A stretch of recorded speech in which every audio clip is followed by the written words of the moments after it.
जय जगन्नाथ। तो किछि एमिति जिनिस थाए जोटा कि आम हाथ रे थाए आ किछि जिनिस एमिति थाए जोटा कि आम हाथ रे ही न थाए। जेमती समय जोटा कि आम ठीक भाव यूटिलाइज कले आमर ठीक टाइम रहिबो, काम को काम हबो, सब प्रकार जिनिस को आम एडजस्ट करि परिबा। जदि आपण माने स्टूडेंट कि बाहर रोचंती कि चाकरी करूचंती जहाँ भी करंतु आप निजे रोषे करि खाउचंती ताले निहाती एई रेसिपीटा थोड़ा ट्राए करबे, जो थे आपंकर सोयाबीन रु प्रोटीन भी मिलला, डाली को डाली भी मिलला, आ आपण ता सहित साइड करी आलू भत्ता भी मध्य करके खाई पारिबे।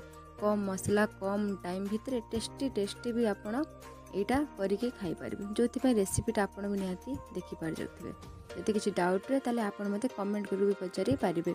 आ एटा बहुत अल्प समय, विशेष कर बहुत अल्प समय रे भी एटा प्रिपरेशन हो पारिबो। लास्ट टिके स्लाइड होममेड गरम मसला पकेबे, भात सहित नेले कि रुटी सहित नेले, वाओ टेस्ट मस्त लगे। पापा का रेसिपी पर। Thank you for watching.